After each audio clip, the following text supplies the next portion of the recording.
Hi, I'm Ben Quiggle, editor of Woodall's Campground Magazine, and this is another edition of WCM's Park Update. And my esteemed colleague Mike Gast is here, president of the Emiola Group, and he's really enjoying the warm weather in Nebraska right now. -7 degrees. That's a beach day, Mike. Should be. Yeah. I'm actually scheduled to go back for a Hawaiian visit to some friends next month. I think I'm just going to go sit in the airport. Something like that. So, and our guest today is somebody who's probably pretty familiar to a lot of people, Jayne Cohen, who is the founder and CEO of the Campground Consulting Group. And I pronounced that last name right, correct, Jayne? Yes, Cohen. Yeah, Yes. all right. There you go. And Jayne, how long have you been in the outdoor hospitality industry? I know you used to work with Dave Gorin for a long time, I guess. What are you in the industry? So, well, I started, actually January was my 50th anniversary, believe it or not. Wow. So a long time. and I guess, how did you guys, I know you work with your brother now. How did you guys get into the industry? My dad, we actually lived in the outside the Boston area, and we used to drive to our lake house. And my dad saw a sign posted at this campground that we always passed for sale. And it was like this old dilapidated campground, very run down. Yeah. And he was like, we can do this. We had never camped in our life. It's kind of a funny story, but yeah. And my dad was known to do stuff like that. Wow. Yeah. I mean, that's quite a leap, even if you've never camped before, quite a leap to do something like that. I guess, in your 50 years, how have you seen the industry change? I mean, Was it simpler back then, or was it just as complicated back then as it appears to be now to operate a park? I guess. I think it was probably just as complicated. Yeah. But in a different way, right? And I remember back when we owned our first park in New Hampshire, the Jellystone that we ran and owned for 28 years. We always used to say, well, when we are a little bigger or when we are a little busier, it'll be a little easier because of this. But then when we got to that little busier, it came with its own set of challenges. So I guess that's why I feel like it's always... I have never ever thought that running a campground was easy. I know a lot of people sometimes get into this and think that, but it's a lot of hard work and it's a 24/7 devotion. So Jayne, your clientele must have changed quite a bit over the years. I know that when I got into it 20 plus years ago, it was more of a mom and pop type operation. It was a family business. Now you see these same families that own 2, 3, or 4 campgrounds, and you see a lot of corporate players coming in and buying multiple parks. What's your consulting? How have you had to change your company over that time just because of the clientele change? Yeah, our company has evolved. When we first started, it was mainly operations, helping people or helping campground owners with whether it be staffing, maintenance, marketing, that type of stuff. And as development came in, as camping got more popular and folks started to either redevelop or expand their own campgrounds, we started to do feasibility studies or more and more feasibility studies, market analysis, land planning, to help folks to do expansion or redevelopment or just new development. And, back in the old days, you hardly ever saw a new development. I mean, I don't even remember seeing a new development. It was always like someone like us. You bought an old rundown campground, you broke it into areas, and, you fixed as many sites as you could afford for that year, right? Or you added as many cabins as you could afford to add for that year, went through another season, and then, tackled another section of the campground. Yeah. I guess, what's been the market? How's the market been this year so far, I guess? I know we're not very far into it. Yeah, we're not far into 2025 for sure, though it's going by fast, frankly. Um, I felt, to be quite honest with you, when inflation got really high and when interest rates went up, I thought, gee, we might get a little bit of a break. And I didn't think that was going to be a bad thing. I was ready for a little bit of a break, but that didn't happen because we have, there's two sides of the business. There's the mom and pops, which are still, they're predominant, right? They're the majority of the industry, the moms and pops. Yeah. And when you say moms and pops, some moms and pops are very, very sophisticated. So you can't, I don't look down at that. And in fact, I was a mom and pop, and that's how we started. And frankly, they're the most fun to work with because they have so much experience. But the mom and pops have grown bigger. The corporate folks are now here, or the institutional money. And a lot of folks took this time with the economic headwinds, especially the more sophisticated ones, said, let's just take this time to do the planning for our expansion, to do the planning for our redevelopment, to do the planning if we're going to build a new park, because that many times can take a couple or a few years, right? Yeah. So, and it costs money to do that, but the real money is when you start building, or you put the shovel in the ground. So this is a good time to take advantage of that because most can do it out of cash flow. Yeah. So what do you think the the knowledge base is like as your clients approach you with a project? Are they a little bit more well versed in the camping industry, or do you really have to start from ground zero with folks? It's both, Mike, right? But I do think that there's folks that are realizing campgrounds, RV parks, and I use those words, I mean the same thing, basically. I'm from New England, so we say campgrounds. But I think that there's the folks that had no idea. They just are money. They just want to put money into an asset class. Then there's the folks who are developers, and I put it in quotes, so maybe they've developed housing or developed apartments. They know how to develop, right? They know how to build, but they don't know the hospitality or the operational side of it. And that's a big component, right? And then, of course, current campground owners, moms and pops and current campground owners that are expanding, they get it. They're in the business, So there's kind of those three sets of clients for us. And they all have different challenges. We really try in our feasibility studies and our market studies, we really spend a lot of time educating whoever the reader is on the industry and what's going on in the industry.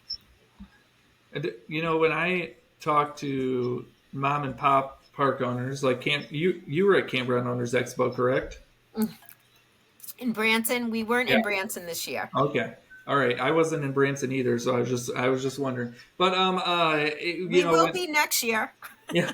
When I've talked to people there in the past, they're always, they always mention, things are getting more corporate. There's more multi-park owners. Even some of the people who started off as mom and pop now, especially in the KOA system, they own 3 or 4 parks now, and it's turning into more of like a corporate feel, I guess, on their end.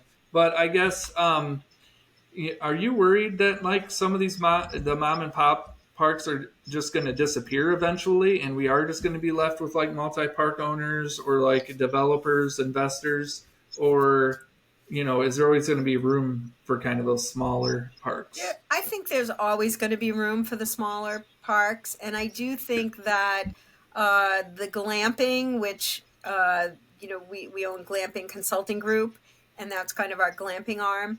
But I do think that glamping brings in a lot of those smaller operators as well, or at least right now. And you were at the glamping show. I know I saw you there. So a lot of dreamers at the glamping show, right? Yeah. And I don't ever discount anybody who's dreaming. So yeah, it's kind of interesting, all the money that's kind of coming into the space. It's slowed a little bit, but I mean, there's still a lot of development going on. I think when we look through the news stories every day, there's just there's new projects coming up all the time. I guess, do you think, the sites where we're getting with campsites that we're overwhelming the market with campsites, or are we haven't reached that point yet? I don't think we've reached the point because the new inventory that's coming into the market are Mhm. new modern sites, meaning the infrastructure, the water, electric, sewer, the Wi Fi. This is all, they're all at a modern level.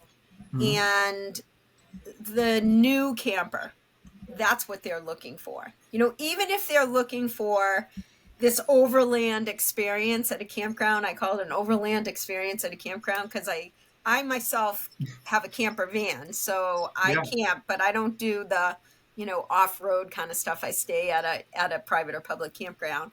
But even those that are more primitive or intense or so forth, they still desire you know good electric, good Wi-Fi, a nice place to take a shower, right? And a lot of parks have not kept up with that, right? Their infrastructures are old. They have not. Bringing Wi-Fi into a property is quite costly, right? Bringing good Wi-Fi. Everybody's streaming nowadays, and everybody gets to a campground and wants to stream. Even though they Yeah. say they want to disconnect, it's not really true. So what's the shape of a client when they finally arrive at your doorstep? Are they would you rather get in on the ground floor, or are most of them? Forgive me on this one, Ben, but is their house on fire? Yeah. Well, no. Most of the time, well, I do have some that have made mistakes, and I guess you could say their house is on fire and they come to us for help, right?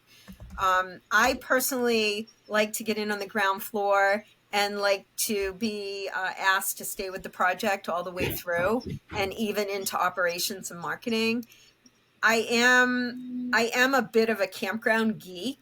People often say to me, "How come you haven't retired yet?" And I'm like, I love this industry. I don't want to retire. This industry is more exciting than it's ever been for me because when I owned my own parks and operated my own parks, I wanted to do some of these things and, money constraints, time constraints, being a smaller operator, we just weren't able to do it. So the idea of building a brand new campground from scratch where everything is the way it should be is like exciting for a campground geek like me.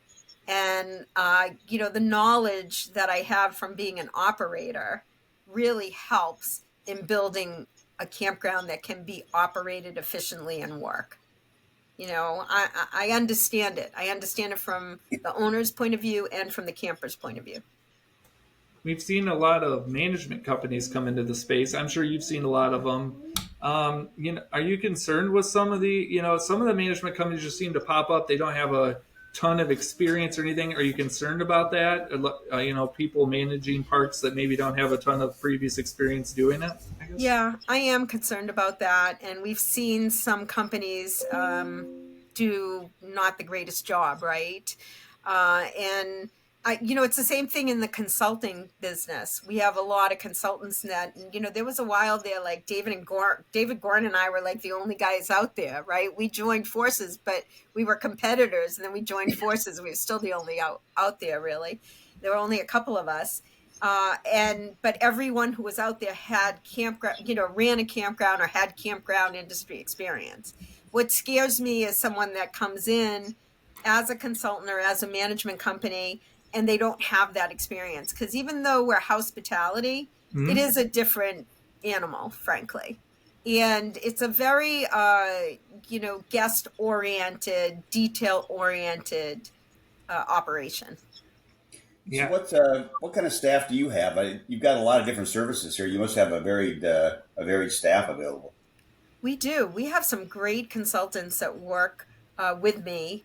My brother, for one, that Ben, David, Yeah. and his specialty is he's our new development specialist, and he helps developers purchase with their purchasing, with design, and he really helps them spec what they need. And he has relationships with most of the vendors in the industry because there's great vendors out there, and it's not like the same vendor is right for the same development, right? we recommend the vendor that we feel is best for the project. Yeah. We've got Terry Munoz, who I believe you know Terry. And Terry has a big background from Thousand Trails and ELS and Signorelli.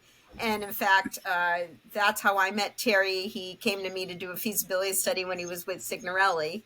And when he resigned from Signorelli, I was like, come on and join us. And he's been with us now for over a year. And he is specializing in operations.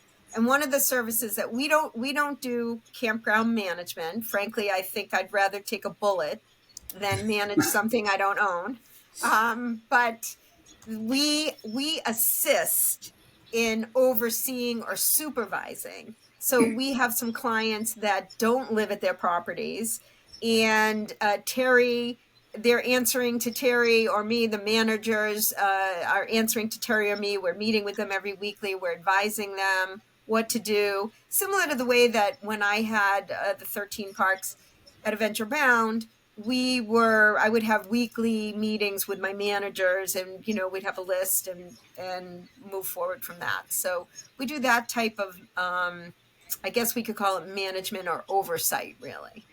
Have you have you consulted with people who bought a park or two and well, you got into it and then they just come to you because they're overwhelmed, I guess.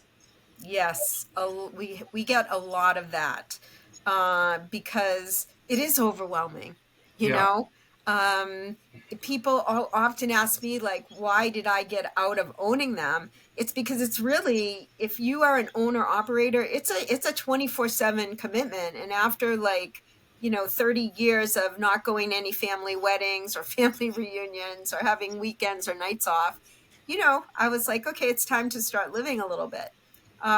It really, if you really want to be successful, it's that kind of commitment. I don't know how to do it otherwise, frankly. I had one park that I ran, and then I had multiple parks that I ran, and it was still that 24/7 commitment. Yep. Yeah. I mean, we're seeing some of these development groups come in and hire like general managers or operation managers that seem to do it. But I think the successful ones are still, the owners are still heavily involved, even if they've got a lot of staff underneath them. So Yes, is that what you see? absolutely. I totally agree with you. I think in any business, no one really runs their business like the owner, right? Or no one cares about the business as much as the owner, right? You have a lot of employees and staff that do really care. But, uh, and the campground business is, you're not hiding behind a computer screen. You're there with the guests, front and center. And that takes a lot of patience and a lot of attention to detail. So, Jane, I know one of the services you provide is operational audits. Mhm. Overarching, overall, looking at the industry, what is the condition of camping out there? What are the conditions of campgrounds? What are you finding in those audits? I think what we find many times are folks are maybe doing things in the old way where they can automate in the new way, right? I Mhm. also think that it becomes overwhelming, especially when you have an older, tired campground that needs to be redeveloped or upgraded. The problem is that it can be millions of dollars to do this. And how do you wrap your head around that? Like, how do you know how to even do that? Especially if you're a campground owner, you might not have the financial acumen to feel comfortable like going to a bank. Like, how do you show a bank that a new bathroom will pay for itself, right? Yeah. Because it's Yeah. not doesn't a new bathroom doesn't necessarily show any revenue, correct? So Hmm. um, that can get overwhelming. And, even, hey, listen, I've been in the campground business long enough that we took reservations in a book, then we took it in a board, then we moved to a property management system on Yeah. computer. So I've gone through that. It's scary. It's scary. Like when they took my book away from me, I was like, "What are you doing? I need this book." It's scary, and if you haven't done it before, and you're not used to that kind of stuff, it's really great to have somebody who can help you and lead you through it. And we guarantee at Campground Consulting Group that we will always be an investment. If for operations, we will not be an expense. So in other words, we will pay for ourselves, over and over again, hopefully. Yeah. You ever had to fire a client? Not necessarily fire a client, but not necessarily work with them further. So, If you know what I so mean. I'm trying to say that nicely, but the one thing I will not do, Mike, is I will not put anything in a financial report that will get through the bank just for the sake of getting through the bank. So we won't do anything like that, because anybody can do that kind of stuff. If something's not going to work, we're going to tell you it's not going to work. It doesn't mean that we're always right, but we're going to give you our honest opinion. And I spend your money like it's my money, and most people will say that I'm very frugal. So. what role is AI playing on some of that stuff that you were just talking about? Do you see like park owners interested in AI tools, or I know there's more AI call centers popping up, it feels like. Mm-hmm. So So I think like me, even I was a yeah. little afraid of AI, and we have someone in our group now, Scott Harness, who you may know. His wife Angela works for KOA, Yeah. and Scott is our chief marketing strategist.